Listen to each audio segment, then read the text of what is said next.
If you're a maintenance supervisor at a manufacturing facility and your machinery isn't working right, Grainger knows you need to understand what's wrong as soon as possible. So when a conveyor motor falters, Grainger offers diagnostic tools like calibration kits and multimeters to help you identify and fix the problem. With Grainger, you can be confident you have everything you need to keep your facility running smoothly. Call 1-800-GRAINGER, click Grainger.com, or just stop by. Grainger, for the ones who get it done.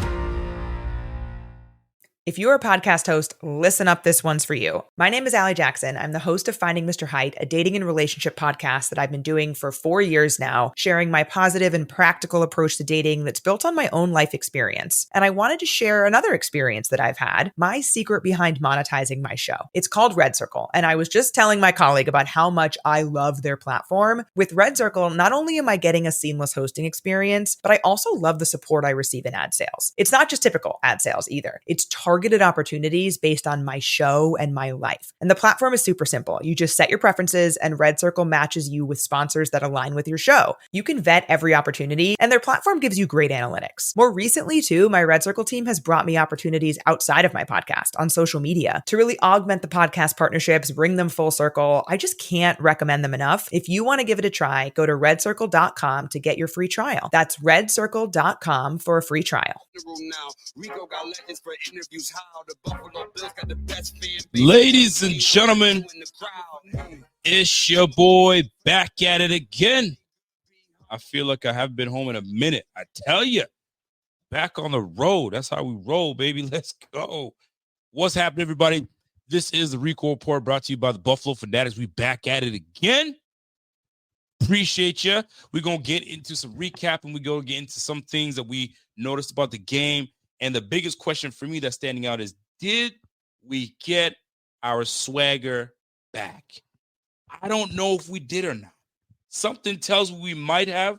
We might have hit something. Did we? Did we get something?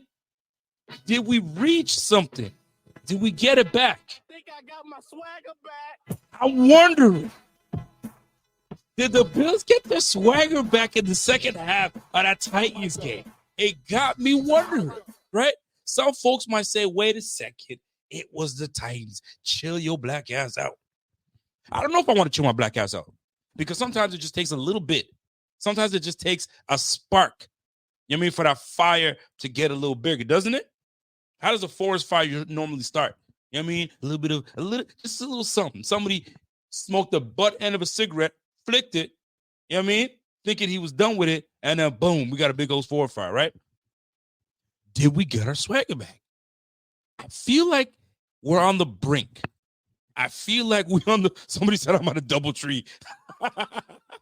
You know what, though? I guess it would kind of be like a double tree. You know what the disrespect of is?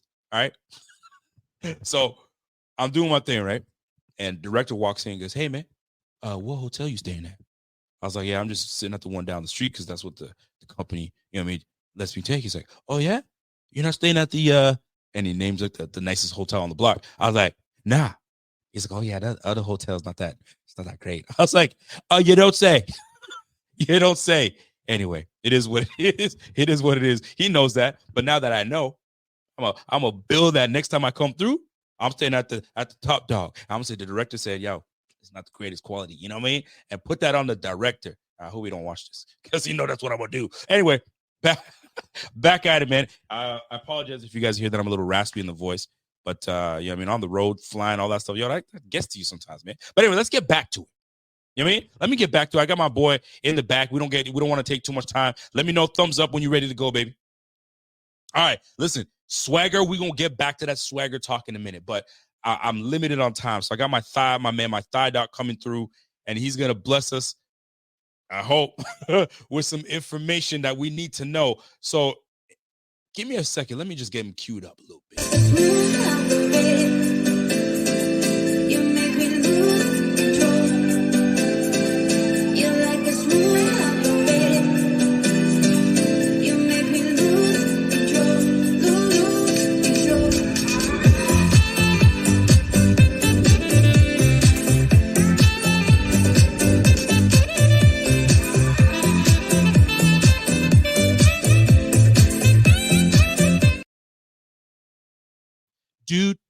There's my guy, the thigh dog. What it do, baby? I'm in the dark. It's all good. I can see you. You white. We good. If it was me, you wouldn't be able to. You know what I mean? I get the corny joke. Smile for us. Now we can see you. But hey, man, talk to me, the thigh doc. Listen, man, we got a lot of questions. Folks are asking who's going to be available, who's not. Is it serious? Is it not serious? Hit me up. Let me know from the most severe to the least severe. Talk to me. So who did we have go down? It was Dorian and Bernard. Yep. Dorian Williams, and we had our boy Bernard go down. So Dorian, I'm not too worried about. He bashed his knee into the turf, and then while he was in a kneeling position, he got hit back, so he twisted a little bit. Don't think that's much. He came out of the game. It was late in the game. They didn't put him back in. I'm not too worried about it. I'm calling him. He'll be playing this week. Bernard is a little trickier. That's the same ankle he hurt. Remember the video? His ankle just blew up. They had to put him in a cast. They thought he broke it. He didn't break it. He just sprained it. The good news is it's a lateral ankle sprain. Those are the ones that heal the fastest. Guys can come back in 1 week sometimes, but usually they might miss a game. And with the history of that ankle, I'm going to guess on a game they got to travel to the West Coast, he won't get as much rehab in-house. I don't think he's going to make it. But we'll see how the practice schedule looks this week. So it's going to be a lot of Dorian Williams, a banged-up Dorian Williams, and Balin Spector. Oh, boy. Going up against Kenneth freaking Walker Jr. Yeah, it's a bad matchup. I agree. I don't like that matchup. I mean, tit for tat, I suppose, because DK Metcalf is banged up himself. I saw footage online that showed what kind of injury he had, where he actually flipped on his back, but the momentum of the weight had his knee and legs kind of flick away and come back, meaning it could be an MCL. They say it could be a week, and maybe he could play this Sunday. Have you had a chance to look at the injury, and is it likely that he sits or he plays? Rico, I mean, I don't usually venture outside of the Bills based on time, but I did nail that one before the report came out as well. My God, talk to me. It's a MCL. The way he landed, his legs were up in the air, his knee hinged out. The telltale sign that I don't think he's going to play is the cameras stayed on him when he got into the bench, and the trainer did a stress test where it checks the MCL, and he jumped in pain. Some Bills fans might remember when Josh Allen got his first UCL against the Texans his rookie year, and they did the milk test on the sideline, and he winced. He almost went down to a knee in pain. When a guy does that, it's week 8. He's a superstar. Way too risky to put him out there in 1 week. They have a bye week coming up after the Bills. I'm wholeheartedly assuming DK Metcalf's not going to play. Now it's their job to say he's going to try to play this week, because technically a very low grade MCL, guys do come back in a week, but it's usually like offensive linemen because they can wear the big hinged brace. They're not skill players. For someone like DK, if this was the playoffs, maybe wear a brace and play, but you're still only going to get a guy who's going to be doing go routes and kind of being a distraction more than a go-to player like he is for them.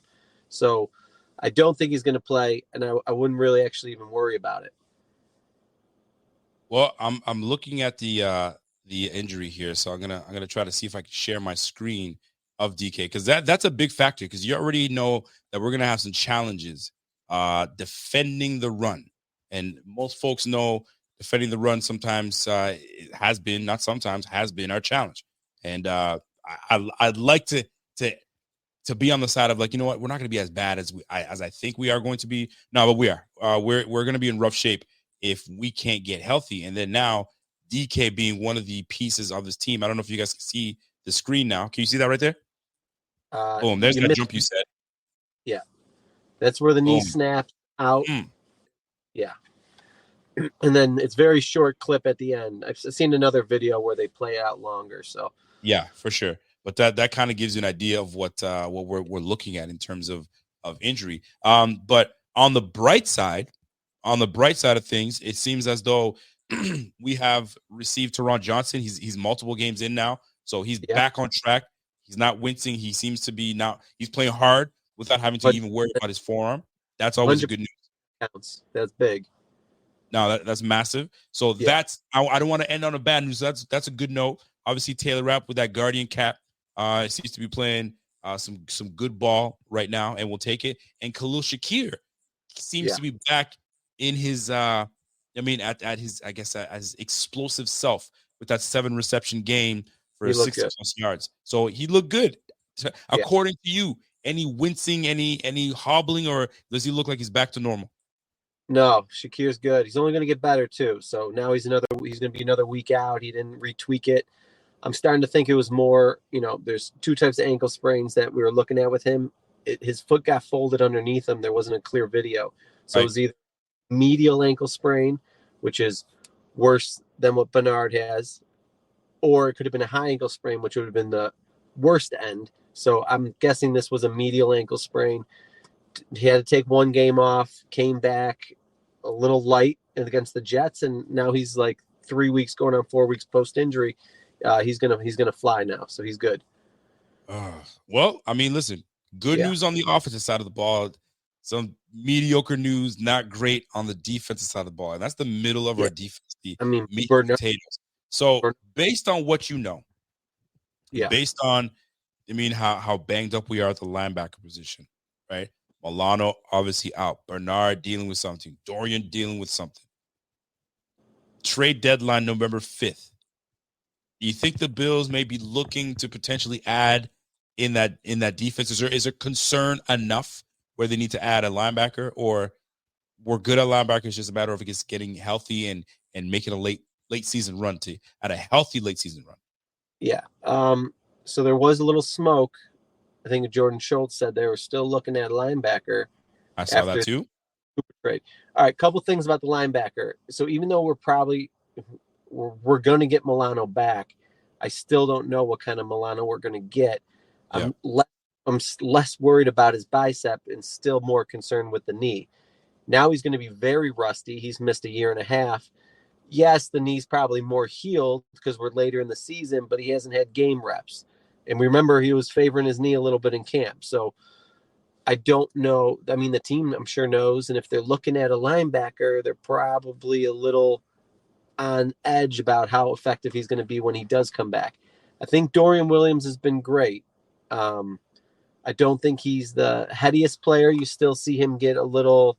True. He could get tripped up with misdirection. So you don't want him to be your linebacker A. He's a cool linebacker B. You can win with that.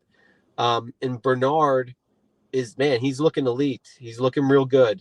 I mean, that's his like instinctive making plays. I mean, he's so good. Now he's got some history with the ankle. I mean, his foot got stepped on. It looks like a lateral ankle sprain. It got stepped on, which adds a layer. Anything can happen. There's other possibilities than just a lateral ankle sprain. There could be bone bruises. Could be a peroneal tendon issue. I don't know. The fact that he went back in the game. Okay, he went back in the game, so was feeling enough to do that. But then he realized after 2 plays he couldn't cut on it very well. He came out. He went to the locker room. He obviously got an X-ray. X-ray had to have been clean because he came back out on the bench without a boot on. So that's all good. I'm still, the most plausible thing is a lateral ankle sprain because that's what it looks like. That's how he responded. But if there's something rare that happened, that'd be bad news. If it is this peroneal issue, that would not be good. That would require surgery. Von had that early in his career. Porzingis had that in the playoffs. He taped it up. He played minimal minutes in the last NBA playoffs, but then he had to get it fixed. Basically, there's a retinaculum that holds down your peroneal tendon. It's a little tubular tendon that wraps around the outside of your foot. And if that retinaculum pops, it's basically like tape that holds it in a groove, then that tendon will pop out. It's painful. Your foot gets weak and it can tear the tendon. Don't even worry about it. So I saw it pop up on the internet. It's not likely, but Right. it is possible. It's possibility. Not likely, but a possibility at the end of the day. So when a player, and the last question before I let you go, because I know you're ending your day of work. You ain't trying to stay in the car and chat with me. So last question for me. And then I'll ask you, and I have another question after that. So I'm lying. It's 2 questions. When someone does get injured, right? They go on the sideline, come back, play a couple, realize, it's not so bad, and then go out in the tent. To me, if someone's able to get injured, come back in the game because it's not so bad. It's not as bad as I thought. Maybe it is. To me, that seems like I'm just going to take, we're handing this team handedly. I think I'm good enough to just sit and just chill out and not go back in. I feel like if they needed him, they would have put him back in. But you just never know with these injuries. I've seen players play with a torn ACL thing. I can play with it. By the end of the game, you're like, I tore my shit. I tore that thing. I was playing with it. So I guess you can never be too much. I didn't like the fact that McDermott was mum, didn't want to say what was going on with these 2 players. So I kind of was a little appeased by that. But sometimes it's a gamesmanship thing. Don't say much. I mean, I know I got to comply with the NFL rules by telling people what it is by Thursday, by Friday. But something definitely to monitor, and that is for sure, I'm sure. All right. Yeah. So maybe, So to take it back off that, no, that's a good point. So I don't know if he couldn't say if it was week to week. All right. So let's not worry about the worst case scenario, because if it is, then he's, and I don't think that's what's going on. It wouldn't totally surprise me if it was, but either or. He's got history on that ankle, so those ligaments are already torn. They don't repair those unless someone has instability of their ankle. A lot of us have rolled our ankles and we are missing our lateral ligaments on our ankle. A lot of you don't even know that. But if you got like an ankle that kind of swells up, it's a little loose, you definitely rolled it real bad when you were younger, you probably tore those ligaments. But you can play with them and you can get by with it. Some people are stable, some people are not. He obviously was stable enough to not have surgery and went on with his life. But now he's rolled it viciously again. So it's a cranky ankle. So potentially the coach is like, well, I don't want to say day to day because it might be a 2-week thing. True. And hopefully facts. And it wasn't like, oh, he's getting a second opinion because the MRI is bad on that one. Dorian Sal Capaccio mentioned that he alluded that was a day-to-day. So that's why I'm confident he's playing. And based on the injury video, it doesn't look like much. And then the last one is Curtis Samuel, which was a real benign thing. He flares his left arm back pretty far because he gets pushed from behind. So his arms go up like this, like, I'm like, so what's up? Yeah. And then he came down on his right shoulder. I don't know what shoulder it is because no one specified. If it's the left shoulder, he might have felt it pop in and out. That's called a subluxation. That's not as severe as a dislocation, but that means he's going to have a labral issue. Pretty sure that's what's going on with Quinton Morris, but he's able to play through it. It just sucks for receivers because it's going to screw up how they can tolerate catch the ball. Up, down, lateral coming back. Yep. So he would be a week to week unless the team thought we should shut him down and have surgery on it, which is a 6-month recovery. If it's not his left shoulder, again, I can't tell. It's either one or the other. He came down on his right shoulder, very benign, just looked like stop, drop, and roll. It didn't look serious, but he could have poked his AC joint, which also most guys can come back from a mild one in a week or two, but receivers do generally struggle and need like a 2 to 3. Same reason, because they got to come up and catch the ball. Anything coming up and across body is going to hurt it. So I wouldn't assume Curtis Samuel is going to miss extended time unless it's what I said with his left shoulder, which would have been a subluxation / labral issue, and they think that needs to get fixed. But you guys usually put a harness on and play through it, but it's trickier for receivers. That's why it's a muddied up situation. I got to know what shoulder it is. So it makes a difference. Curtis, yeah. Makes a difference. Well, I mean, listen, man, I'm glad that we have someone like you that can kind of keep us up to speed. For dummies like myself that are like, okay, what's that mean? How long could it be out? What's happening? What's the doc say? The thigh doc says this. I trust what he says, and that's exactly what I'm going to do. So I'm hoping for the best. I think we all are, and that everybody says, toughen up, buttercup. This is a big game, and we need to prove that this win against the Titans isn't just against a beat up, bad Titans defense, but we found something. There's a spark that we have, and hopefully that spark that we had translates into the West Coast travel that we go and do up against the Seattle Seahawks. That being said, my last question for you, sir, before we get out of here. When it comes to when you see the news of Amari Cooper and how he's adapting to the squad, your thoughts? Because I need the thigh docs. You're versatile. You're not just a doc. You're not just a dancer. You know football. So your thoughts on Amari Cooper's addition and what it's done for this team in this short period of time. How you feel about it? When he was on the field, it seemed like things worked. And someone backed it up. And I said after the game, I texted my buddy, I'm like, I bet some nerd can find out the EPA must have been a lot better when he was on the field. See, whenever he was on the field, it looked like our old offense. And then they did. Scaglia was like, they were averaging 10.9 yards a play when he was on the field. He changes everything. I mean, teams are going to have to respect him.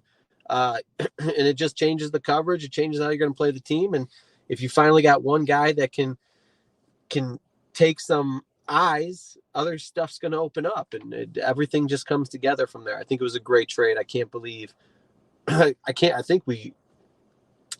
got him for so cheap is what I'm trying to say. It's just ridiculous. So I don't know why a team like the Chiefs wouldn't step up and give him a juicier offer, but I'm glad that we are the ones who got him. And he seems like a good guy. He's a vet. Absolutely. Yeah, he doesn't need to know the whole playbook right away. Put him out there for X amount of snaps. Make sure he knows what he's doing on those plays. And we're gravy. We are gravy. And you know what? Just like that, the gravy is done, sealed up, put it away. And we'll bring the gravy back next time with my guy, the Thigh Doc, comes and joins us. Folks, Thigh Doc, let us know if any upcoming articles are coming up that we should be paying attention to before you get out of here. Oh, yeah, fair enough. If something real big happens, I could do once in a while, we'll do like a, personal guy one, like when Allen, which I think still he had broken his hand. We did an article for that. Every week I'll put out on Saturday. If it's a Sunday game, it'll come out Saturday. If it's a Monday game, it comes out Sunday. Like an injury report, like a list of what to expect and what guys are dealing with. It's a nice summary of everything that's going on. I usually crack a couple jokes in the monologue on it. So it's a must read. I appreciate it. Well, listen, ladies and gentlemen, I got one thing though. Talk to me. So I saw Z-Bot at the tailgate for the Jets game. Yes. Good. Yeah, I did have the tearaway pants. And let me tell you, there was these 3 people filming. They're walking around filming.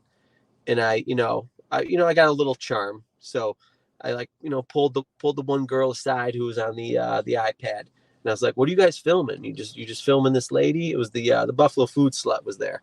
So they're like, no, we can't really tell you. Actually, I hope I'm not like burning her. So she's like, she hinted like, it's like on the DL that, they're filming for Netflix. And I'm like, what? This is Netflix. They're like, yeah, One Before I Die. And then it just came out today that Andre Reed and Chad Michael Murray. Yep. Right.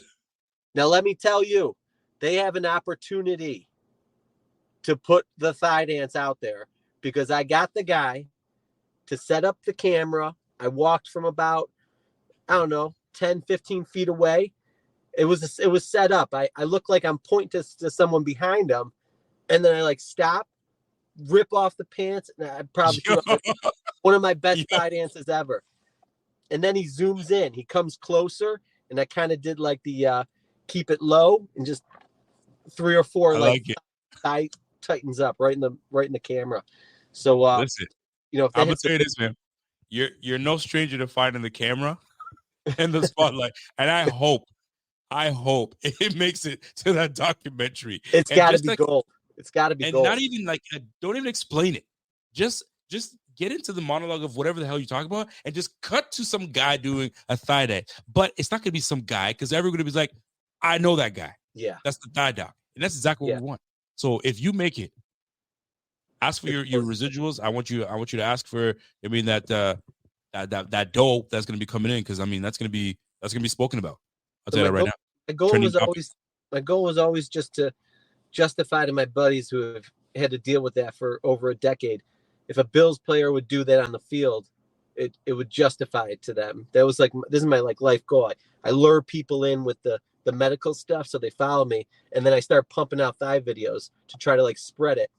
And then my ideal has changed because now I have a son who plays Fortnite, and they do those little emote dances. So if it ever gets to a point where the thigh dance is an emote, I think it'll be like my kid's wish, or my wish. But it would definitely like what are they saying in there? I can't read it. They're saying the thigh doc finding a camera is like the linebackers find themselves always around the football. You're just you're just that natural.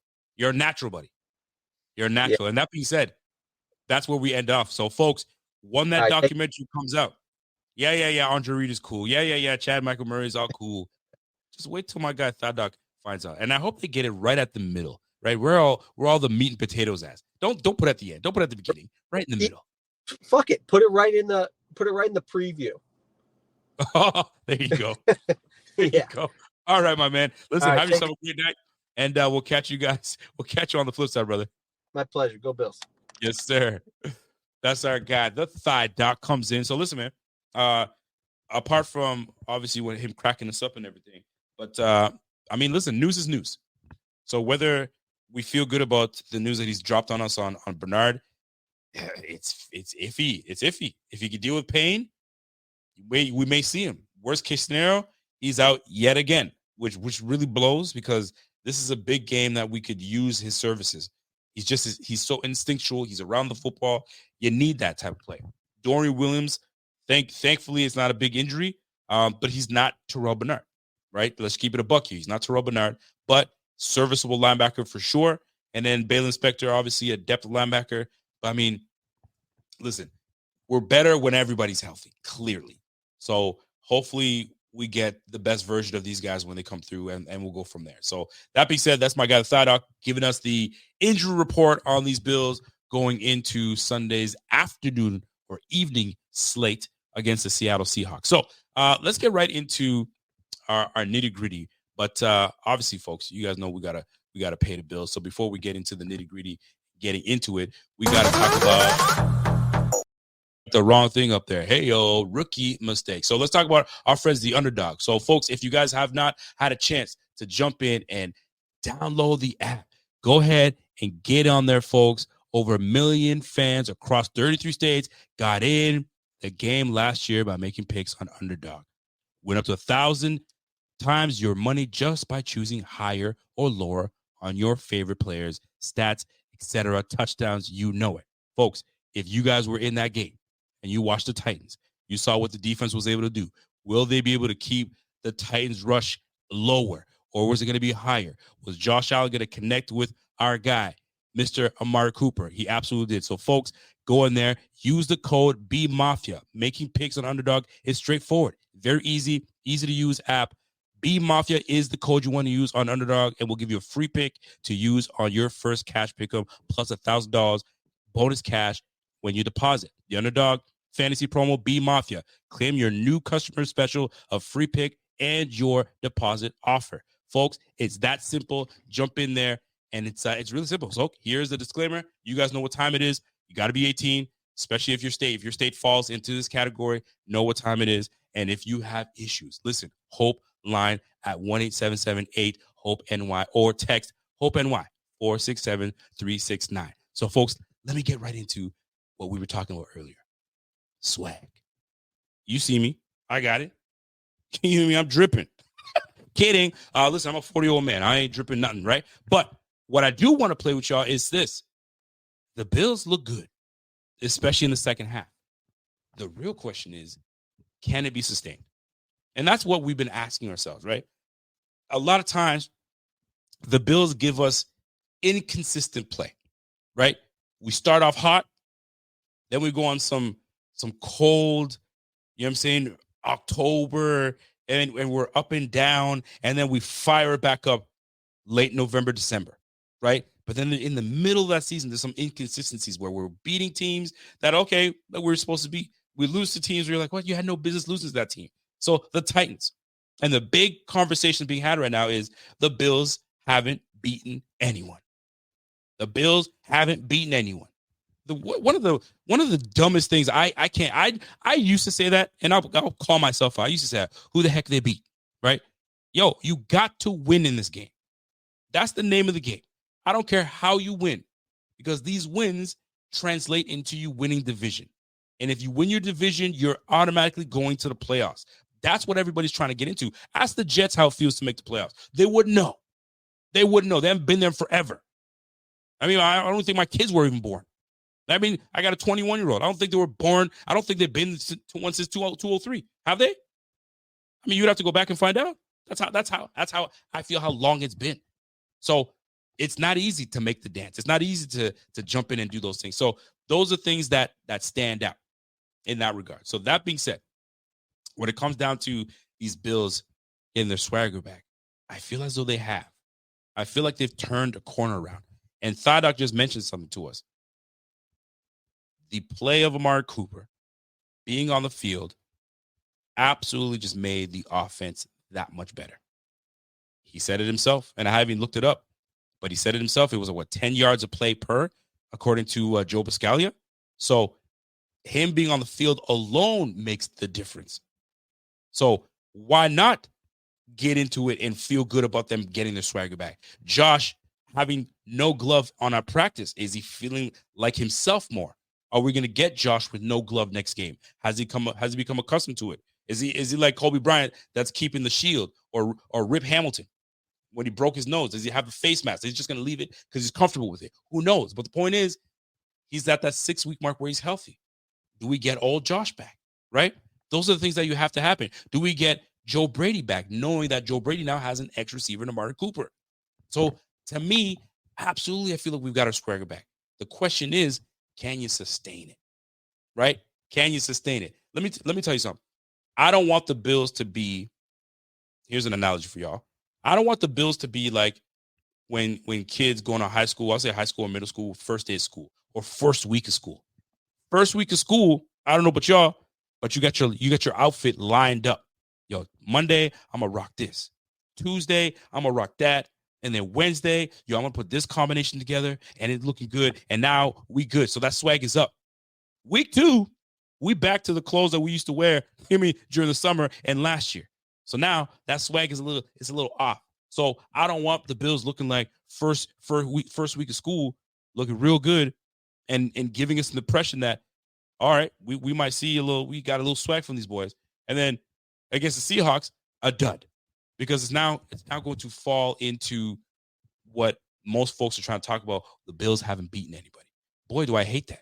Can't stand it. Because if you look at what the Kansas City Chiefs have done, if you want to play that game, who the heck have they beat? Which I hate, because a win is a win. But look who they beat. They beat the 49ers. 49ers are what? Less than 500. They beat the Baltimore Ravens when the Baltimore Ravens, first week of the season, and they're not the same Baltimore Ravens they are now, right? So who else they beat? They beat the Cincinnati Bengals. The Bengals are less than 500, right? They beat another team that's less than 500 right now. Can't recall. So you got 3 teams. They're 6-0. They got 3 teams that they've beaten at the time. You could say they weren't that good or whatever. I don't want to hear it, man. A win is a win. The Chargers, they beat them 10-7 or something like that. Or 10-7, correct. So, like, a win is a win at the end of the day. How you get it, I don't care. So the Bills beating the Titans, it was a matter of us correcting what we needed to correct, finding a groove, and sticking to that. We were way out of whack first half. Second half, we got our act together, and we started moving the football. And this is where and why I bring up this swagger thing. Because now it's very evident that we have a 2-headed monster running the football. We've known it. We've known there's been potential, but it's very clear and evident right now. Ray Davis and James Cook Your two backs that are scary to defend. You know what you get in James Cook. You absolutely know what you get in Ray Davis. O-line seems to be gelling and playing a lot better with one another. Now you add in Amari Cooper. That absolutely makes the rest of the team get better. I mean, you can see it. It's clear as day. Our rookie, Keon Coleman, has one of his best. He's got his career best performance.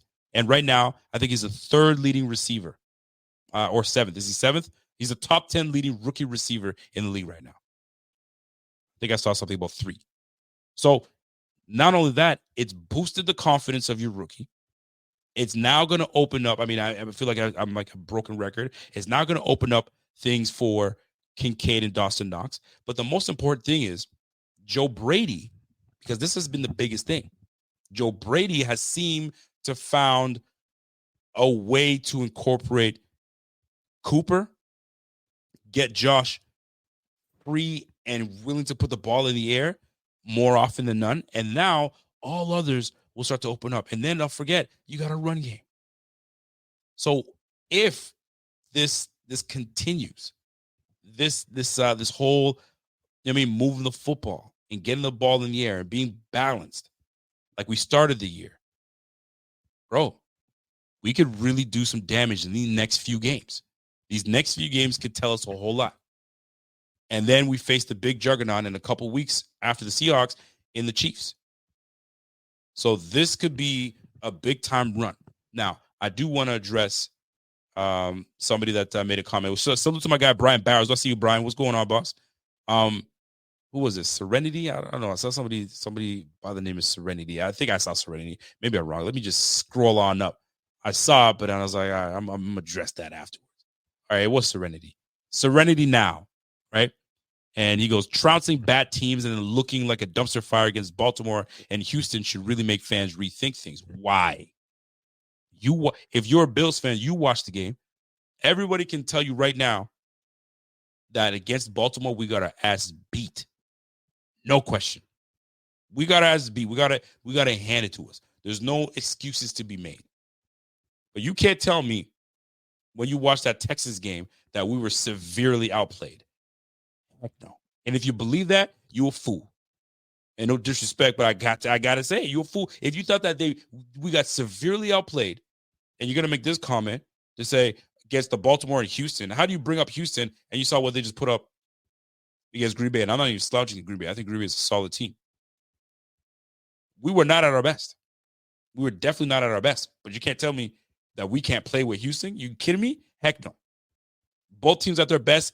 That's a damn good game. But we gave that game to them, literally on a platter. This team is a good team. And thank goodness we got a franchise quarterback. Because without that franchise quarterback, we got problems. But that franchise quarterback is what puts things together. That franchise quarterback is what's going to make defenses respect what we have on the receiving line, respect not to turn their back against the quarterback. And if we need tough yardage, we have the personnel to get it done in the backfield. The real question is, can it be sustained? And that Seahawks offense is a good one. That's a very good offense. It's a top 10 offense. That Seahawks defense can play. Tariq Woolen is a dog. Witherspoon can play. Right? They got T-Dot on that squad, our former linebacker on that squad. He balling. He's a starter right now. He's doing well right now. So that Seahawks defense is really nothing to play with. So we're going to have to be at our best, but we're going to have to use that momentum from that second half of the Titans game to swing that into Seattle Seahawks on the West Coast. Now, my problem is, listen, traveling those long distances is tough.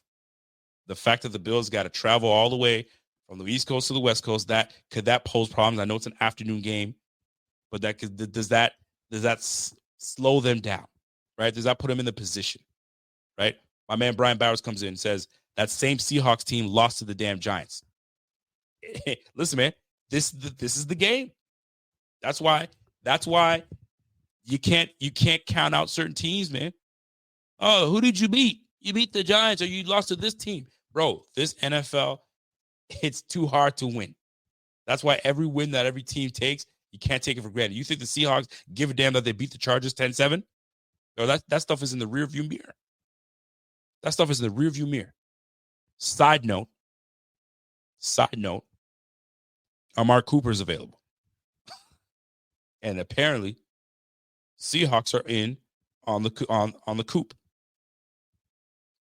And the Rams are willing to eat all the money that's owed to Cooper Kupp.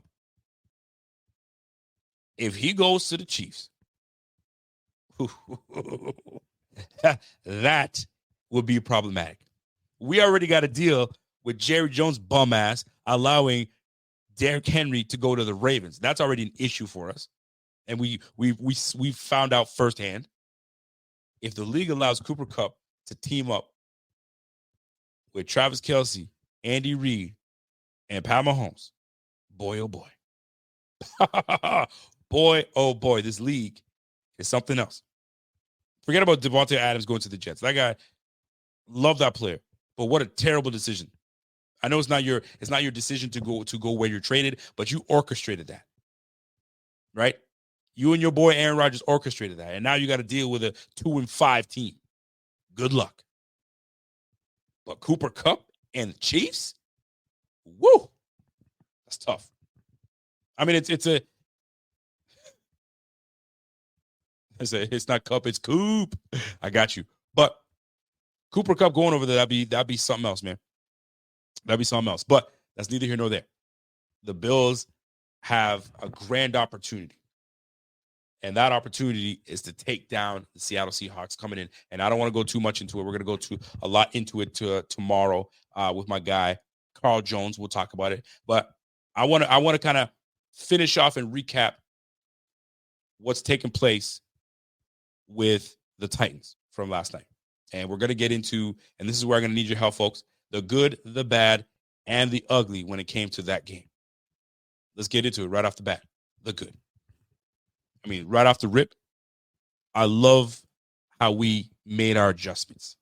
The adjustments to me was the key to kind of turning things around. Whatever was spoken at halftime. And I've heard teams come in and say, hey, what normally goes on at halftime? Does the coach just sit there and just rip everybody? And I've heard people say, bro, we just go in there and have many conversations with ourselves. Bro, we could be better. We could do this. We could do that. And then there's really not much conversation. We just go back out there and regroup and do what we got to do. Maybe that's just what happens in the Bills room. Or McDermott just goes into the offense side of the room, talks to these boys, pumps them up, talks to Joe Brady, goes to Bobby Babbage and say, here's what we got to do. Here's what I see. Here's what's happening. We got to be more aggressive. Let's throw on the blitz. Let's make these guys uncomfortable. Whatever was said or whatever was discussed amongst one another in that locker room, it worked. So those adjustments that we continue to make are key. And this is what coaching is about. This is what sometimes the NFL is about. It's a chess game, right? Every you playing basketball, every quarter is a chess game. Okay, here's what they did this quarter. All right, we got to get them next quarter, right? I'm watching. I'm not a baseball watcher. I never watched baseball. For some reason, I'm watching the Yankees. I don't know who they're playing. The Cubs were playing last night. And Juan Soto, this brother's just staring down the pitcher. Pitcher's like, I don't know what I'm going to throw you, but I don't know if it's going to be a changeup, a breaking ball, a fastball, you know what I mean, a knuckle. I don't know what I'm going to throw you. And this brother, Juan Soto's chewing his gums like, I see you. Bring on the next one. All right. Bang. Foul ball. All right. I bet you. And but he's baiting him, waiting for him. Pop. There goes that ball. Stadium. Right? It's chess. So whatever McDermott figured out and his coaching staff have figured out about the Titans and they turned that thing around, kudos to them. Kudos to them. That was great. Love to see it. Absolutely love to see it. Now, we're going to stick with the good. We're going to stick with the good. To me, man, that Soto guy, that boy a baller, boy. And he's a big dude. I saw him standing next to Aaron Judge. I was like, yo, and Aaron Judge is a big guy. So Soto's probably a big dude. Unless I'm wrong, but that boy looks like he's got some size on him. Anyway, moving on. Let's stick to this good, because there was a lot of good that happened in this game, right? And that was seeing Josh Allen catch rhythm. Boy, isn't it a pretty ball game when Josh Allen catches rhythm? It's so pretty because now you can run your play action. You can roll out to the right. You can now, because everything is gelling, defense doesn't know what you're doing. You've got time. Your O-line is blocking. Ain't nobody getting to you. It's lovely to see 17 get in the groove. It's lovely to see 17 just start pitching and catching with everybody. Like Amari Cooper just got here. And they're already kind of getting some chemistry with one another. But it's always an advantage when the receiver that you're throwing to can actually get separation. Love to see it. Let me keep rolling. The good, Keon Coleman. Isn't it nice to kind of, you know what I mean? Some of the people that were talking about Keon Coleman, you need to step up, right? And it's now we're approaching mid of the season, and maybe he's starting to figure things out. Maybe this was a fluke. I don't know. Maybe these guys weren't good enough, but it wasn't even that. It was about making the catch and doing something with the football afterwards. It was about the yards after catch, and this is what I love. But it brings up the I guess the confidence in your rookie receiver. Were you expecting a whole lot from Keon Coleman this year? No, right? Who we were expecting a lot from was Kincaid and Khalil Shakir. Hopefully, we were hoping that our guy Keon Coleman would develop and find his way through into the season. And right now, we've seen some improvements coming from Keon Coleman. And the improvements will only increase with the addition of Amari Cooper. So the great thing is you're seeing your rookie develop right in front of your eyes. And lo and behold, man, that could be the nice 1, 2, 3 punch. 4. You mean the 4 horsemen? And Keon, Coop, Kincaid, Khalil. Damn. You know what I mean? Quadruple K. I mean, you got Keon. I mean, I don't want to say the quadruple because, I mean, Coop, but we know. You know what I mean? That gang. Every one of these guys are rolling, man. Kincaid, Khalil, Keon, Coop. What's up, man? I like it. That's a nice rotation. And what one single piece can do to an offense, right? Losing a single piece, what that can do to offense. Go look at the Miami Dolphins. The Miami Dolphins are a dumpster fire. They are a dumpster fire. And the dumpster fire is not even in the city. It's on the outskirts. Ain't nobody care. Ain't nobody know what's going on. It's bad. Oh, by the way, we forgot Knox. Brock Campbell, I see you, bro. I see you. Oh, and Curtis Samuel. Anyway, now we're getting out of hand. But here we are. Hear me out, though. One single player can absolutely destroy the chemistry of a team, i.e. the Miami Dolphins. Tua Tagovailoa. You see what happened? The Dolphins are absolutely abysmal. You got guys, you got 2 receivers that are worth over $200 million, combining for 25 yards total. Buffalo Fanatics, what's going on? This is Pierre the Kingpin, and I wanted to talk to you today about Cigars International, which is the ultimate destination for premium homemade cigars. Known as the industry leader, Cigars International offers the largest selection, unbeatable prices, and a customer service experience that's second to none. Whether you're new to cigars or a seasoned vet, Cigars International makes enjoying cigars easy, approachable, and fun. Cigars International is the go-to retailer for all things cigars, with the biggest selection of premium homemade cigars available anywhere. Cigars International offers unbeatable deals and discounts, making it easy to stock up on your favorite or try something new without breaking the bank. With fast free shipping and their 100% satisfaction guarantee, you can shop with confidence knowing that Cigars International stands behind every order. They have good relationship with vendors that helps provide great low prices. Whether you're new to cigars or a seasoned pro, Cigars International makes it easy to find the right cigar with helpful guides, staff reviews, and expert advice. It's not just about cigars. Cigars International also offers a wide range of accessories and more to elevate your smoking experience. Check out the great deals every day at cigarsinternational.com. That's cigars, CIGARS, international.com. Use code FANATICS at checkout for 20% off your order of $50 or more, plus free shipping. Or visit www.cigarsinternational.com/fanatics, and the discount will automatically apply. Again, use code FANATICS at checkout for 20% off your order of $50 or more, plus free shipping. Or visit www.cigarsinternational.com/fanatics, and the discount will automatically apply. If you're a custodial supervisor at a local high school, you know that cleanliness is key, and that the best place to get cleaning supplies is from Grainger. Grainger helps you stay fully stocked on the products you trust, from paper towels and disinfectants to floor scrubbers. Plus, you can rely on Grainger for easy reordering, so you never run out of what you need. Call 1-800-GRAINGER, click Grainger.com, or just stop by. Grainger, for the ones who get it done. That receiver room is stacked. I didn't even mention Odell Beckham Jr. But when you got no quarterback, it's a problem.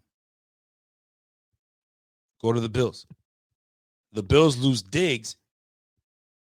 We look good at the start of the season, but once you start figuring out that these guys can't get right, can't get open, bro, it's all hell. We locking you up man to man. Let's go. You tell me what you can do. We're going to make your quarterback uncomfortable. Oh, wait a minute. Now here comes Amari Cooper. Now we can't do this whole man-to-man thing, because if you do, you pay. And that's exactly what Amari Cooper is going to make a lot of these defenders do. You better respect me. You're going to respect my quarterback, and you're going to respect these boys on the squad. Double team me all you want. These boys going to eat. You don't want to do that. So now this offense becomes something fun to watch now. I'll be honest, man. There were moments where I was watching this game. I was like, damn, what are we going to do? I'm sitting here watching like this. All right, run. First down. Cool. Second down, run. All right, bet. Okay, third and long. Here we go. What do we got? Okay, third and. Bro, we can't have that. But we won't have that, because now we have a receiver that can actually deliver. So to me, the good, obviously, Keon Coleman come through, and the addition of Amari Cooper, that opens things up. And that's why it got our guy Joe Brady out of the doghouse, because, you know what I mean? I'm going to keep it real. That brother was in the doghouse for me. I needed to see something from him.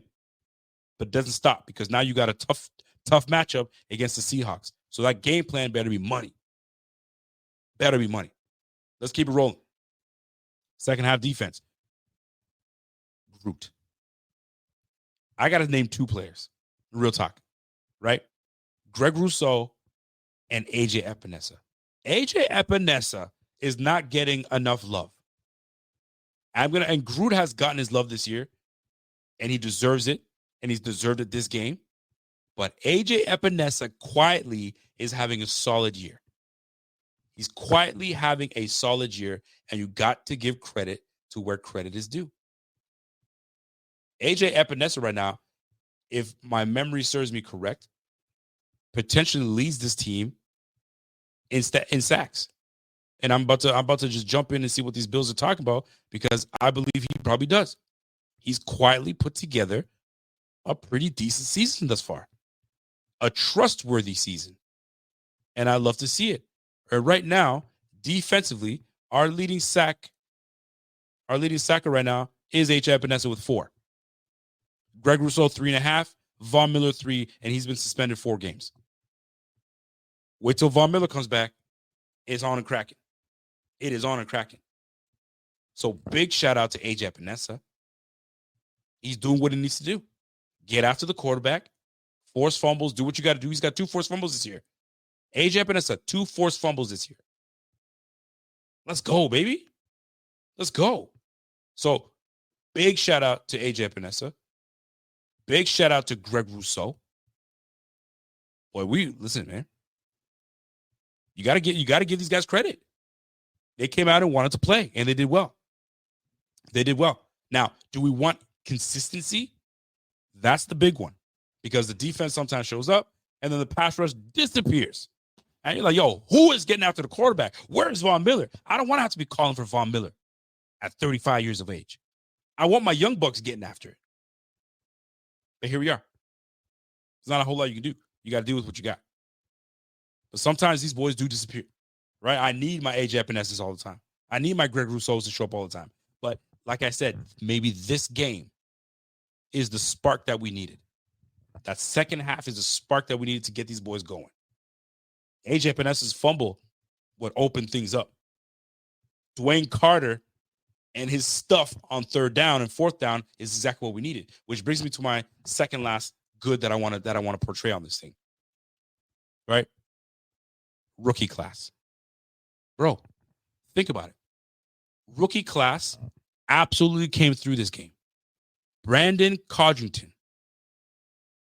You have no worry when he's returning the football. None.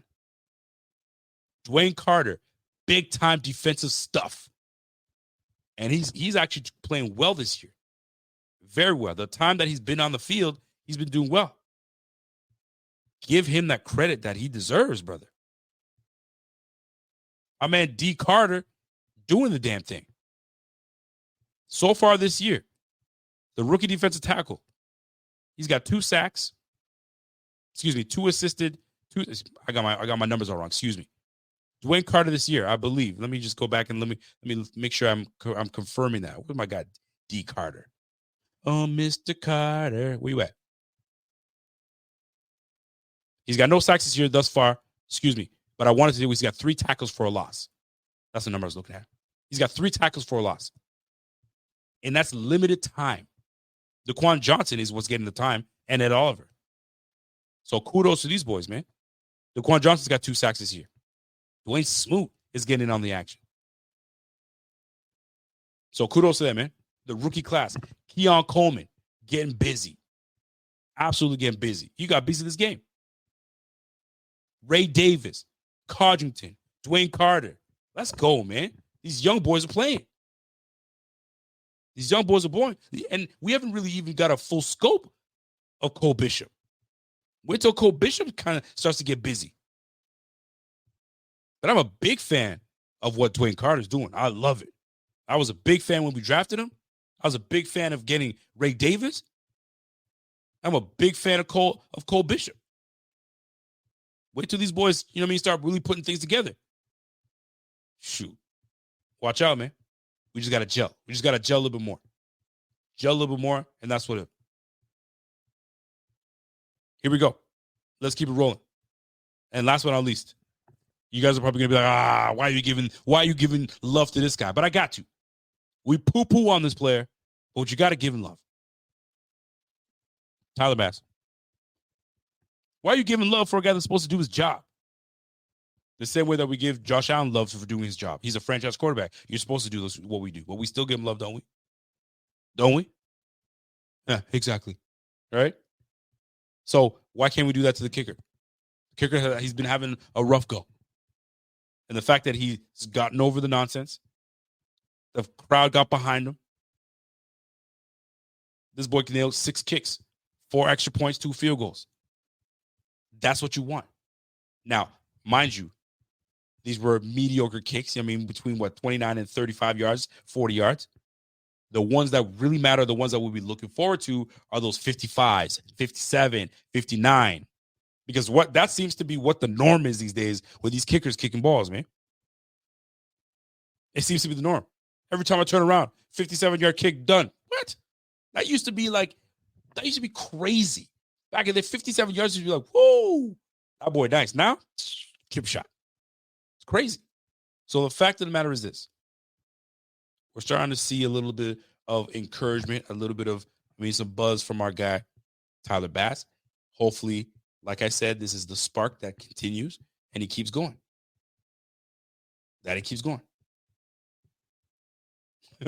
What's Walter say? Walter said, I know we're not comparing kicker doing his job to a quarterback. Come on, man. That's like comparing a gym teacher to a physics professor. You're a fool. There's no way I'm comparing the kicker to the quarterback, but the quarterback's paid a lot of good money. I mean, and so if he has a good game, we can't be wowed by it. He got paid for it. That's all I'm saying. All right? We praise the quarterback. You got to give some kickers some love too. The kickers need love as well. Can't hate on him. A phys ed teacher to a physics. I like that. That was good. That's good, Walter. That's why I mess with you, bro. Anyway, that's the good. If I'm missing anything that stood out to you in the good department, y'all let me know. This is your opportunity to jump in. So let's slide on to the bad. What stood out to you in the bad? How about we do this? The bad, poor play in the first half. But let's be more specific. We just no rhythm. No rhythm. Play calling was blah, right? We couldn't muster anything. Things just weren't coming together. Time of possession was out of whack. 3 and out. Third downs continues to be terrible. Like, just not a good half. False starts, like my man Koala said. False start penalties, run defense. I mean, you name it. There's a lot of bad in the first half of that football. You name it. A lot of bad. Buffalo Chris says, yo, the bad. Everybody and their mothers know we will be running the ball on first down. Buddy, you're not lying. And sometimes you just got to, feel out the defense and see what kind of formation they're giving you and all that good stuff. And I get it. Start the game, run the ball. I get it. But it became very predictable. Became predictable last game. It was predictable in the first half. Thus, the Titans kind of, put the clamps on us. But this third down is really, really killing me. I don't know whether I should put that in the ugly department. I will. I'm going to put that in the ugly department.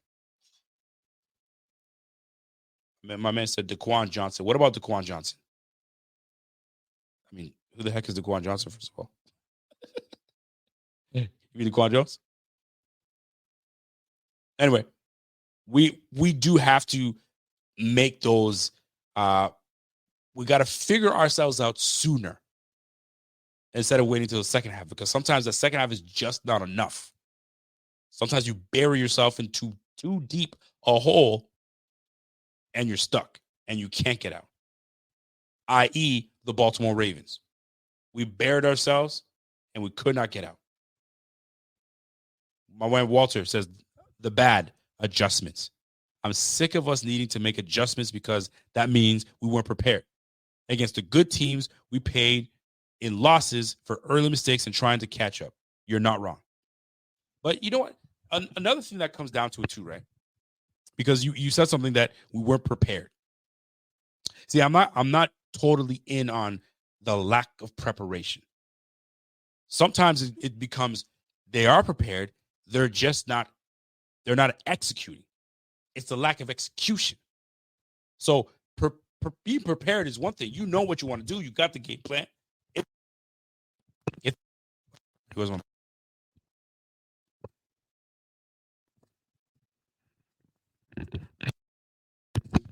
If the game plan is awful, put it on the coach. Nothing's working. But the game plan, you can't always blame it on the game plan. It's sometimes the execution. It's the players not doing what they're supposed to do. Prime example. Let's go back to the Jets game against the Bills. You got a Mike Williams. I mean, we could talk about this ad nauseum, but you got a Mike Williams that if we keep a 100 with one another, if he is in the right place where he's supposed to be, that's a big play for the Jets and a potential touchdown, and could be a touchdown that they needed to win that game. But they didn't execute. It was a perfectly planned and prepared play, but they did not execute the play. Was that because they were prepared? No, It's because of lack of execution. You didn't execute. You decided to break off your route when you should have got wide enough and stayed on the red line. But he didn't do that. So lack of execution. Too often we blame not being prepared when real problem was we didn't execute the play.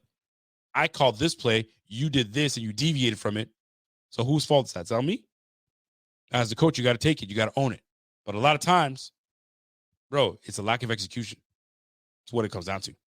But I'm with you in the regards of make these adjustments. You keep making this adjustment. There's going to come a time where you bury yourself in too deep a hole, and those mistakes will cost you the adjustment. You can make all the adjustments you have, but then time is you're running out of time.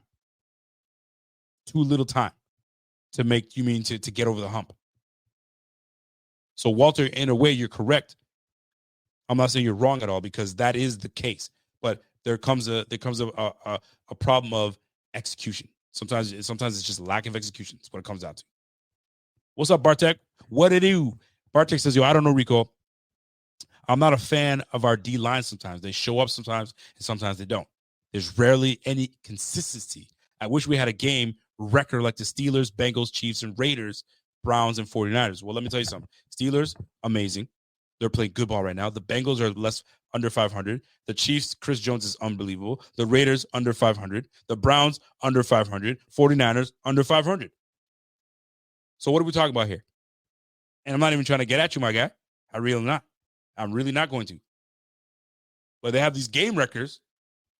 But 3 out of 4 of those teams, 1, 2, 3, 4, 5, 6 of those teams you just mentioned, 2 of them are over 500. And the rest of them, under. 49ers, they're banged up, real banged up. The Browns, they're destined to not even sniffing playoffs. Forget about it. Raiders, probably doing the same. And the Bengals are fighting for their life right now. Game record my ass. That's what I say. That's what I say, man. My man Brian Barrows, what up, B? He goes, do y'all realize the Bills have given up 96 points in the first half and only 33 points in the second half? Why not just play both halves like the second, damn it? If life were so easy, Mr. Bowers, if life were so damn easy. But what it comes down to is this. You show me yours, I'll show you mine, right? And now we adjust. Second half, okay, I've seen all the things you need to show me. You've seen what I need to show you.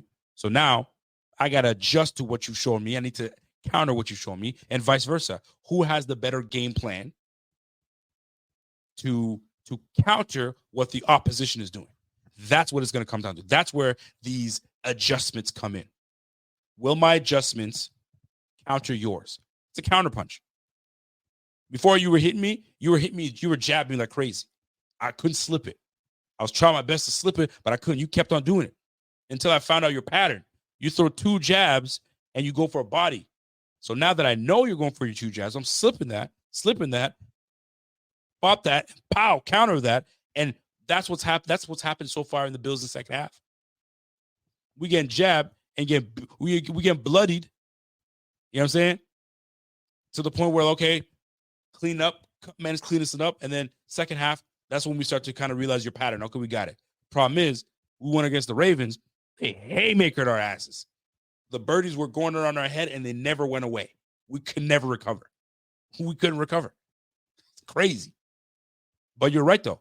I wish we could actually adjust sooner or get off to a quicker start. And that's been our problem. We have not been able to get off to a quick start. We're falling behind, and we're not executing. Like going 0-5. We can't even move the ball. We're making Sam Martin punt 5 times. You know how many times he punted in the second half? I think it was 0. Not a punt. So adjustments. Great that we made the adjustments, but crummy that we're sitting here having to make adjustments to try to get back in the game. Like, there's no reason that Titans team should have hung around with us that long. No reason. None. We're a far better, far superior team than they are. But we let them hang around, and that's the problem. Letting teams hang around when they got no business hanging around with us. Gabriel, what's up? Gabriel Wendell says, yo, Rico, you realize the Bills have played 4 of the last 5 games on the road next week? Dude, we've been road warriors. I know. We've been on the road. So hopefully, we're going to get some reprieve soon where we have a couple games home. But golly, we've been on the road, man. We've been doing it. And right now, we're 5-2. That's not bad. It's not bad at all. I'll take it. Let me get my super chat come in from my man, Chris Matlock. Thanks for the super chat, my guy. Third down comes to our dudes versus their dogs. So our dogs versus their dogs. Most cases, we've been dogged in the passing game. We've been not dogged in the passing game. We need more depth at backer also. I think that's something that we're trying to. I know. So they say we're trying to address. Whether true or not, I'm not certain. I'm not certain what we're trying to do, but we'll see. We'll see. My man Brian Barrett comes in. Yo, Joe Marino said the same thing, Rico. He feels that the coordinators aren't showing their hand in the first half, and then they just adjust and bring it in the second. That's dangerous against the elite teams. That's what I feel, man. It's like we're playing cat and mouse. Okay, I'll show you a little bit. Okay, so we'll do some vanilla, but like I think we too bland. Put a little bit of spice in there, right? And Joe and I might be like-minded because that's how I feel. Because in the second half, all of a sudden we're motioning, we're doing all these things, we're moving things around. All of a sudden we're doing plays we weren't doing in the first half. Why not put them to bed in the first? Put them to bed in the first, and then pile it on them in the second, and then let the young bucks take over. Who am I? I'm no coordinator. And it's a big game of chess. Let me see if my vanilla plays can work against their defense. And if it does, I can keep my good plays tucked in the back when I got to face a tough opponent in the Chiefs. Sometimes, and I hope that's not the case, but sometimes holding on to certain plays and certain packages, you wait until you take, you play the big dogs like the Chiefs. So maybe, just maybe, for an opponent like the Titans, bro, we're going to try to keep it as vanilla as possible because I believe that my guys are better than your guys. Here's the problem. We're facing a Titans defense that's number 2 in the league. Granted, they were missing L'Jarius Sneed. Kenneth Murray got hurt. And but they still got dogs on that squad. Denard was still calling a good game until our dogs decided to bark a little louder. And we got the job done. But I truly do believe that I'm not giving you everything I got. I'm going to hold out. I'm going to play vanilla. I'm just going to lean on my guys beating yours. But here's the problem. We don't have the dogs, or did not have the dogs, to do this whole vanilla. You can do vanilla with elite players, right? You could do vanilla when Josh has an elite player to throw to. You could do vanilla when Josh has a healthy receiver to throw the ball to in Khalil Shakir. Now that you got Amari Cooper, maybe those vanilla plays will work. But right now we're about to play the Seahawks. Throw that vanilla bullshit out the way. Get some good plays in there. Simple as that. But it's a gamesmanship at this time. Sometimes, this whole BS, calling plays like this. So yeah, we're gonna go zip right to 269. You know what I mean? Omaha, go. Ready? Break. You ain't got to do that. Call the guy there, play him and go. It's a gamemanship. So even as something as little as this, cover your mouth and talk some bullshit, it might be as little as vanilla plays being called. It's one of those things. Anyway, let's move on to the ugly. The ugly. I got a question for my guy, Walter. Walter's going to try to stop me here, all right? I'm waiting for you, Raw. I'm waiting for you, Walter. Here we go. Question, Rico. If we flame out another year due to largely in part to defense, what do you think of philosophical defensive change with McDermott becoming more of a CEO type of head coach as opposed to running? Well, isn't that what we're doing right now? Because he's not running the play. He's given all that to Bobby Babich. According to the beginning of the season when he says, I'm not calling plays, Babich is the one calling plays. So technically, that's exactly what he's doing right now. Unless I'm reading that incorrectly, that's what's going on. You're saying, what do you think of a philosophical defensive change with McDermott becoming more of a CEO? I think he's become that. He's now overseeing everything. And that's why I feel those halftime adjustments is CEO coming in and saying, here's what I see. Offense, boom. Start to dig in that bag and let's get going. Defense, let me get a little more pressure coming from you guys because I don't like what I'm seeing. I'm sure there's communication in the first half as well, but maybe that could be something that plays a part. Could be something that plays a part. But I'd love to see more of how that plays out. That's the way I look at it. But great question. Great question. Here we go. Let's go to the bad. By the way, if you guys are appreciating this stream and appreciating what's popping right now, do me a favor. Let's get this video to 450 likes. Let's get it to 5. Let's be nice. You know what I mean? There's going to be about 500 y'all watching this thing. I mean, right now, we got 500 right now on all platforms. So let's get this video to 500 likes. If you know someone that is a Bills fan and not following us, what are you waiting for? Tell them, hit them up, say follow us, and keep it rolling.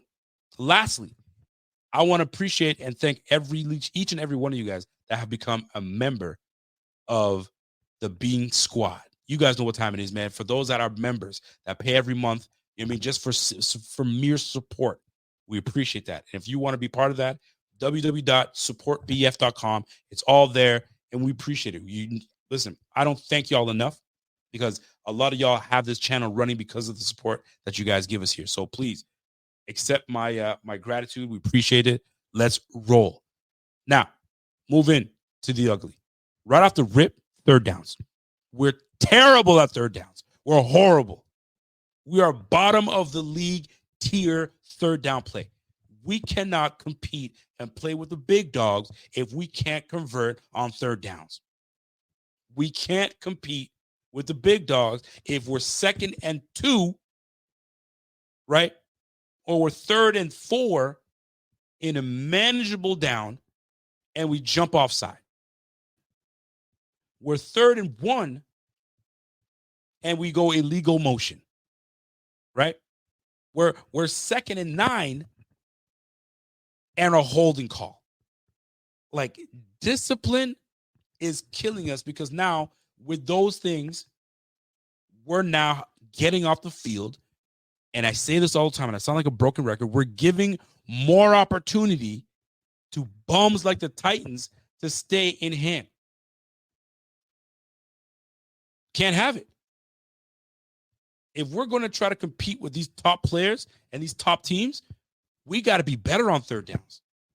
We absolutely have to be better on third downs. And we are not that team right now. We're not doing well. The fact that we're 5-2, mind-boggling. I'm be real with you. We're 5-2, and we're hitting at a what? Look, what's our percentage right now? On third down percentage, we're hitting at a 33.7% rate. Took out my damn earphones.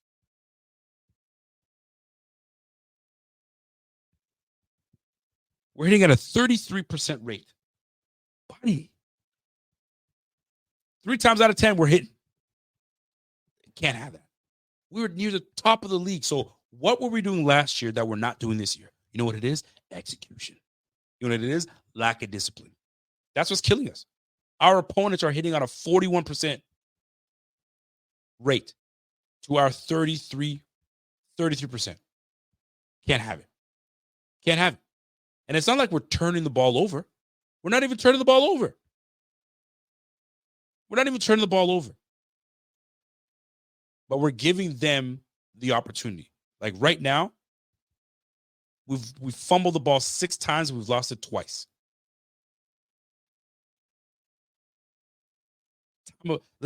Time of possession. Right now, we've got to be better. We've got to be better. We're getting penalized way too much. We've been penalized 40 times this year for 314 yards, but they've been crucial. I feel like they've been crucial in our development and our ability to do well. We've absolutely got to be better in that aspect. But 33%, that's the bad. We've got to be better. Here's the bad. We're starting off way too damn slow. We're starting off way too slow in games. And when we get hit in the midst of starting slow, very difficult for us to recover, having us wait till second half to make adjustments. And if we're lucky enough and we're skillful enough and we got our acting, we can turn things around and win the game. But on 2 occasions, we weren't able to. Based on lack of converting on third downs, lack of execution, and slow starts.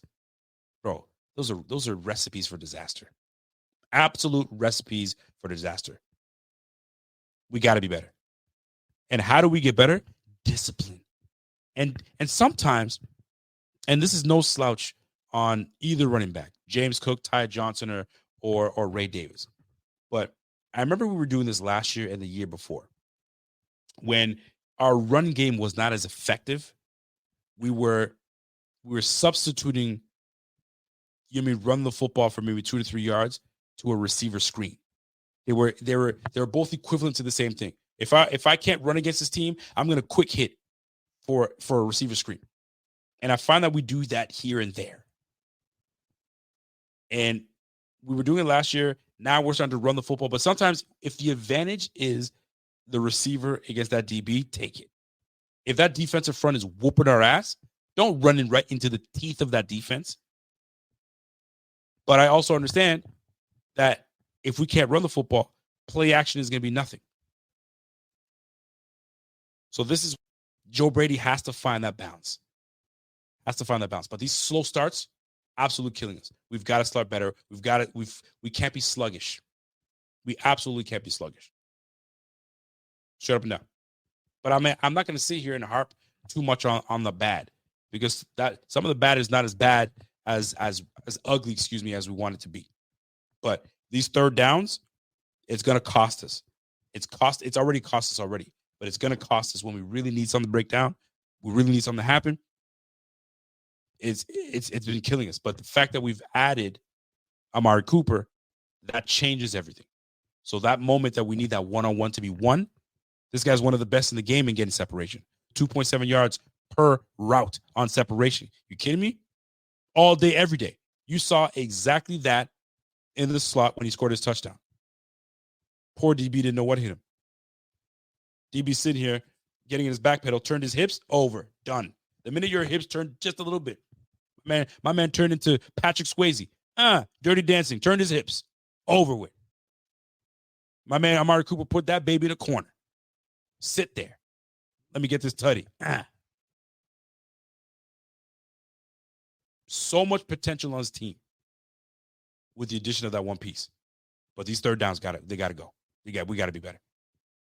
Salute to my guy, 10K Drippy. What's up, Drips? Yo, first down, we run. Second down, we run. Third down, we throw.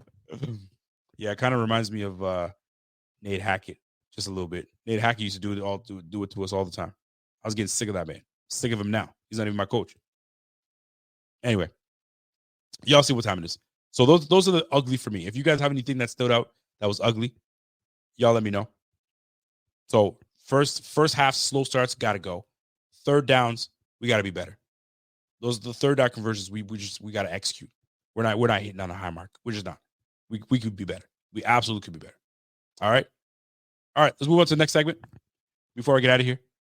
And it's been a while since I've done it. And it's the milk carton. And I have a new segment that I'm going to be bringing in. And I just got to get the graphic for it. But it's going to be called Tough Love. Tough Love. Let me give you guys a glimmer of what it's going to look like. And Tough Love, and you guys know it because you're not poo-pooing on anybody. You don't want to poo-poo on anybody. But like this is what I'm just giving you a glimmer. This is what it's going to look like. All right. Tough love. And there's going to be players that deserve tough love. And we'll get to that once I get my graphic up and going. But here's where we stand. Milk carton candidate. Who deserves to be on this list? Can we talk about it? Can we talk about it for a minute? Who's on this list? Is somebody on the offensive line? Is it somebody in the defensive back room? Is it one of the coaches? Is it McDermott? Who deserves to be on the milk carton? Who's been missing? And for those that have been watching me for years, you guys know what time it is. This is no shade. We're just asking where said player has been. Do you plan to show back up? Can we get you on the stat sheet? Can we get you being an impact and making plays on a consistent basis? Is your contract, are we getting the most out of your contract? Is it your fault? Are you not getting playing time? Talk to me. Who deserves to be on this list? Excuse me, not even on the list, the candidate. Who is the winner of that? My man said, Ed Oliver and Dawson Knox. Brian Bowers, he ain't, listen, man. He's not missing nothing. But get right to it. Get right in them guts. Ed Oliver. Now here's the deal. I think I had two players on this list. I was going to go one offense, one defense. I'm going to go on the offense side of the ball first. That's Curtis Samuel. I don't care. Listen, I don't care he's hurt. Yeah, he's hurt. But it irks me to my core when I realize how much money he got paid. It's not his fault. If you're worth $8 million to the team that gave you $8 million, hey, Brian Bowers, nope. I don't care. We're getting his ass. He's on my list. That's tough love. I love that, brother, but that's tough love. I got to give it to him. Curtis Samuel. Bruh, we're paying you big money, bruh. $8 million to be exact. You know who else costs $8 million that's currently in the running and should be in the running for MVP? Yeah, that's right. Derrick Henry. It cost the Ravens $8 million to get this brother on that team. And he is absolutely in the running for MVP. If nobody has him in there, it's shame on them. He's absolutely in the running for MVP. And here we have Curtis Samuel. That's got the speed, that's got all the ability in the world. And we can't get anything out of this guy? Where you at?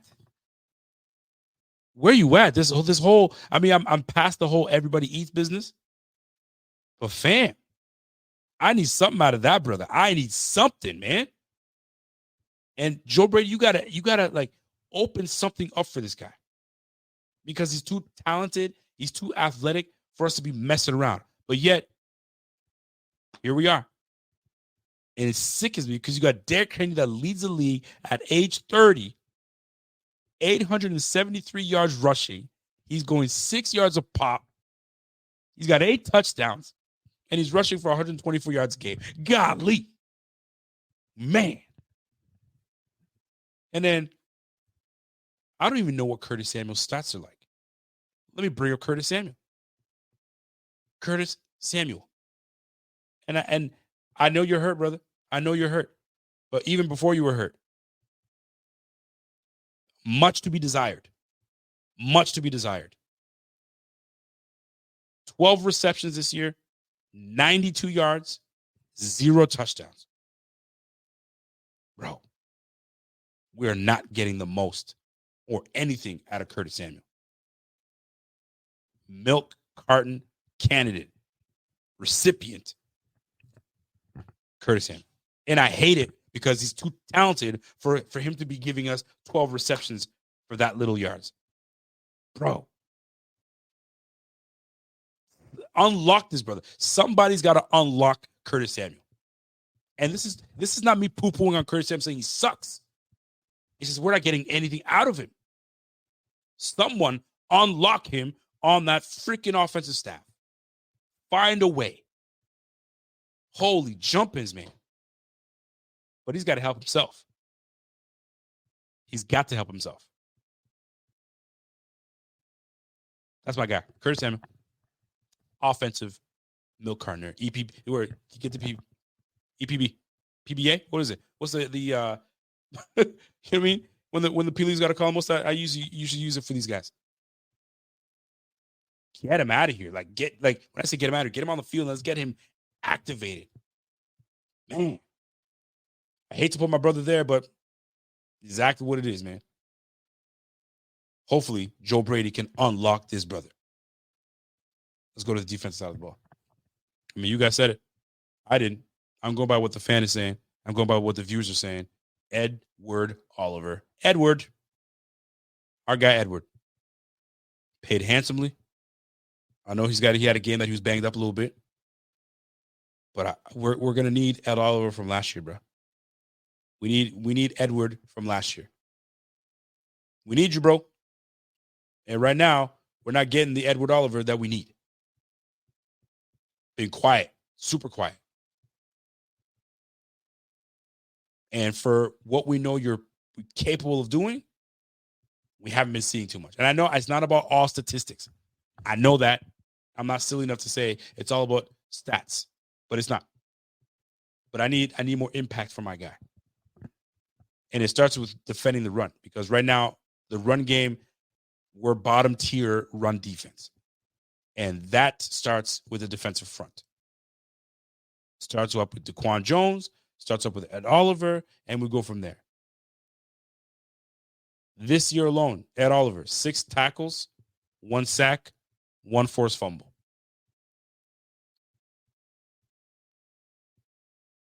How does that make you feel? Dwayne Carter, 7 tackles this year. That's Dwayne Carter. Just to kind of give you an idea, Daquan Jones, 8 tackles, 2 sacks. These guys are all great, but I paid Ed Oliver big money. I need more from him out of that. You're my 3 tech, my G. I need you. So that's where he stands for me. I need a little bit more from my guy, Ed Oliver. Love him. A little tough love. That's all. A little more. Because a little more from you opens up this whole defense and we rocking shit. A little more from Curtis Samuel opens up a new level of this offense. Scary times. But we're not there yet. So the silver lining in this is that the season is still early. We're about to hit the mid-mark. Season's still early, that we can open things up and find some ways. Looking forward to it. We'll see how this all plays out. Ladies and gentlemen, that's my time. If you guys enjoyed this show, you guys enjoyed this stream, do me a favor. Let's get this video up to 500 likes. Show you boys some love. If you have not followed the squad, you haven't followed anybody on social media, go ahead and follow us all. My man Zeba, P Money, my man, you know what I'm saying, myself, and hit up my man Bobby. If you haven't followed the Instagram page, go ahead and follow the Instagram page. This is where we get all our updates as to what's going on. We appreciate y'all. There's always something going on with the Bills. And if you want to get all your latest information, Twitter, Instagram, you name it, is all there. Jump in on that. If you have not supported the brand, go ahead and support the brand at www.supportbf.com. We got the Seahawks next. It ain't going to be an easy task. We got our hands cut out for us. But when you got a franchise quarterback in Josh Allen, and we seem to have found a little bit of swagger to go with this offense, we might be onto something. We absolutely might be onto something. So we'll see how it all plays out. So, ladies and gentlemen, if you guys enjoyed the show, you guys know what to do. And we always appreciate you guys always tuning in. I always like doing this. I'm gonna tell you this. Let me answer this for once and for all. Ladies and gentlemen, Rev is absolutely fine. Rev is our guy. We still talk to Rev. We didn't say, Rev, that's our brother. That's our guy. He's alive and well. He's taking time off to do his personal business. He's still alive. He's on Twitter. Hit him up. I get this in my comment section all the time. Where's Rev? And you guys are the same people that follow him on Twitter. Golly, you see him. Hit Hit that brother up. He'd love to hear from you. Rev is alive and well. Love that brother, man. One of these days, they're going to bring him on just to make you guys all right. He's all right. We didn't do nothing to him. He's on Twitter all day. My man Brian Bauer knows. Yo, I talk to Rev on Twitter all the time. Oh, he's there. He's active. I mean, but he's handling things on the side. I mean, there's adulting that needs to be done. I mean, shoot, I need to be doing some adulting myself. You know what I mean? I'm still a kid at heart. We still got business to take care of. Anyway, 4, the last time I'm out of here. Appreciate you guys. I'm nursing this cold. I got to try to get myself right and make sure that we're back on track until we meet again on Friday when I meet with my boy Zeba. I'll be back tomorrow because we're going to do the top 10 for week 7. Week 8? Yeah, I think we're going to week 8. Week 8, baby. So week 8 power rankings are coming up. Where will the Bills fall? Are we top 10? Heck yeah, we top 10. Question is, have we climbed back into top 5? Was that Titans game enough for us to climb to top 5? You guys let me know. I'll be joined tomorrow by my guy Carl Jones. We'll both share our notes. Then we'll go through the schedule to see who we think is going to win, who's going to lose, and then we'll talk some Bills football and around the league football, and we call it a day. So do me a favor, tune in tomorrow and tune in back on Friday, and then we got game time on Sunday. Let's go. So that's my time, folks. You guys enjoy yourself. Yeah. Thank you guys for tuning in, and we'll catch you guys on the flip. And until next time, it's your boy Rico. It's the Buffalo Fanatics. It's the Rico Report. It's your boy, and I'm gone. Let's go. I'm a Buffalo fanatic. Play good, be humble. Number 17, the captain. I'm a Buffalo fanatic. I'm a Buffalo fanatic. I'm a Buffalo fanatic. I'm a Buffalo fanatic. Hey, I'm a Buffalo fanatic. Just like Rico, going live, talking to my people. Cause the team's driven like West Hurt. Other teams can't, it's a repo. The opponents gotta call up Triple O. Bills Mafia, we heating up, we too electrical. We got bean the plug, electric show. We wired up, hit up Rico, he fired up. We know where we stand on a power ranking. Other teams fans in the comments hating, we block them all. We protecting Josh. Salute to him, he the general now. Rico got legends for interviews. How the Buffalo Bills got the best fan base. Away games, red, white, blue in the crowd. Hey, I'm a Buffalo fanatic. Play good, be humble. Number 17, the captain. I'm a Buffalo fanatic. I'm a Buffalo fanatic. I'm a Buffalo fanatic. I'm a Buffalo fanatic. Hey, I'm a Buffalo fanatic.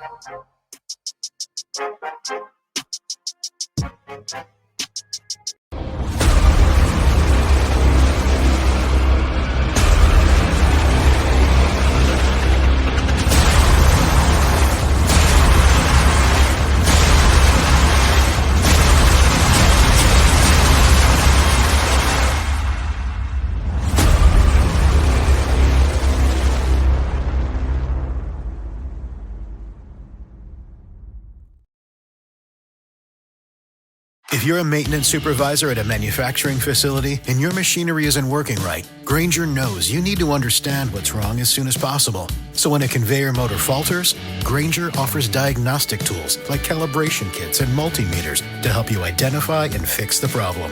With Grainger, you can be confident you have everything you need to keep your facility running smoothly. Call 1-800-GRAINGER, click Grainger.com, or just stop by. Grainger, for the ones who get it done.